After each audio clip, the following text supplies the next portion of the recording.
Getting heirlooms in Apex Legends, in my opinion, it is certainly and easily the sweetest cosmetic you can possibly get. Today I'm going to be explaining quickly how the new Heirloom Shards system works, and how you can actually speed up the process to getting yourself Heirloom Shards. I'm Alarmix, and let's get into the video. Back at the beginning of March, Respawn actually changed up how you roll heirlooms in this game. You now no longer roll heirlooms in the shop at all, you roll Heirloom Shards. This change came into effect at the beginning of March, and fun fact, if you have all of the heirlooms in the game, you actually have no chance at getting additional Heirloom Shards. So if you have all of the heirlooms, don't be going and buying card packs and be expecting to stock up on these Heirloom Shards for future heirlooms. You know, for that 0.001% of my audience that has all of the heirlooms. So what are the actual chances of getting the Heirloom Shards? So with your very first card pack that you open when you start Apex Legends, you in fact have a 1 in 500 chance of getting Heirloom Shards. Each card pack that you open subtracts 1 from your overall chance. It'll subtract 1 from that 500. So your second card pack, you will have a 1 in 499 chance at getting Heirloom Shards. So after 200 packs, you will have a 1 in 300 chance. But if you happen to get all the way up to 499 packs without any Heirloom Shards, that 500 pack, it'll be guaranteed because there will be a 1 in 1 chance. And then once in fact you do roll Heirloom Shards, your chances will reset back to 1 in 500 and you have to work your way back up. If any of you guys do get the pleasure of rolling Heirloom Shards, how it will actually look, you will still obviously have 3 different card slots, but each one of those card slots you will roll 1 set of Heirloom Shards. Each one of the 3 items will be worth 50 shards each. So in the card pack where you actually roll Heirloom Shards, it'll go 50 shards, 50 shards, 50 shards. That's why in fact if you go into the item shop and you go to the heirloom tab, it'll cost 150 shards to in fact buy an heirloom. Respawn added Heirloom Shards into the game because a lot of people weren't actually willing to spend a bunch of money trying to get an heirloom and then have the possibility that they get some heirloom that they really don't want. So now if you happen to spend a bunch of money to in fact get 1 set of Heirloom Shards, you can in fact choose which heirloom you want if it is available in the item rotation that day. There are only 4 different heirlooms available in the shop at one time, and if the heirloom that you want is currently not in the shop, you have to wait for the shop to rotate. So now my people, Heirloom Shards are in fact the rarest thing that you can possibly roll in a pack. So is there a way to actually speed up how fast you get Heirloom Shards? So yes, mostly there is. There are 2 different ways you can go about this. The first way is you can obviously spend money, and you guys please don't go spend a bunch of money on a bunch of packs if you cannot afford it. Like, this is a really good life skill. If you're looking to buy a brand new car,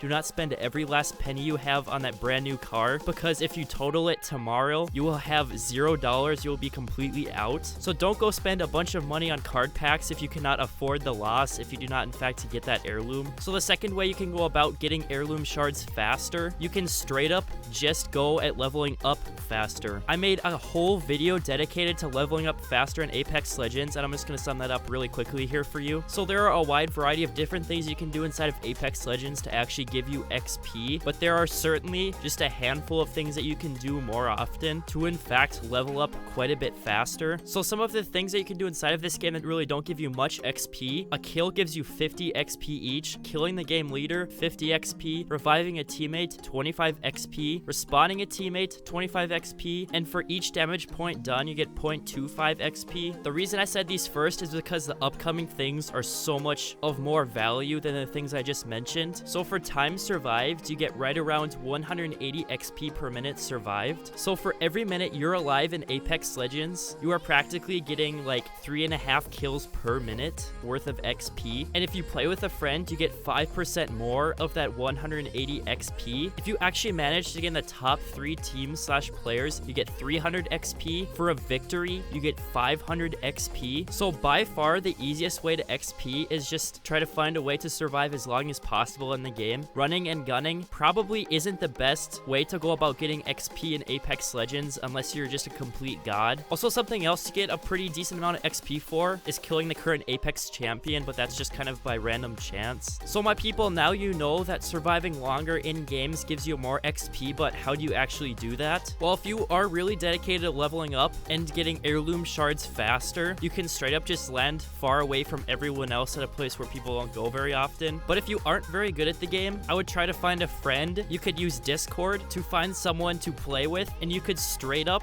with that friend to get that 5% extra more XP per minute towards time survived, and then you could go straight up just sit in a corner. And that is about the fastest possible way to level up in this game, unless you are a huge pro at running and gunning. In that case, keep up the hard work. But if you aren't interested in sitting in a corner for the entire match, which most people are not interested in, I have 3 tips that over my since day 2 of Apex Legends experience. These are my 3 best tips for staying alive as long as possible in games. So my very first tip, please guys, please do not solo queue. Please go out of your way and just take a little bit of time to go into a Discord server or find a friend in one way or another to play this game with. Try to find a decent squad that you can get along with. That will keep you alive a lot longer. Also guys, it is really good ranked game mode practice to in fact learn how not to 1v1 squads. Try to just third-party squads. It'll make things way more easy and you will survive longer. And also probably my biggest tip that I have learned from gaming in general, and I don't know why people don't talk about this more, it's kind of strange, but guys, if you learn how to eat more healthy, it'll easily make your mind clear, more confident, and my people, you will just have more energy and be more ready for gunfights versus other people who didn't eat that healthy that day. And my quickest tip to eat healthy or just better for Apex Legends is just to avoid sugar in general. Sometimes you guys might feel pretty low on energy. It might be because you didn't eat very well at all, or you might be on a major sugar crash right now. And please, my lovely audience, I love you guys so much. Please eat healthy so you can have a better life in general. So yeah, eat healthy, get heirloom shards. Okay, that'll be about it for me, the Alarmix, and I'll see you guys later. Also, like, comment, and subscribe. Okay, thank you, bye.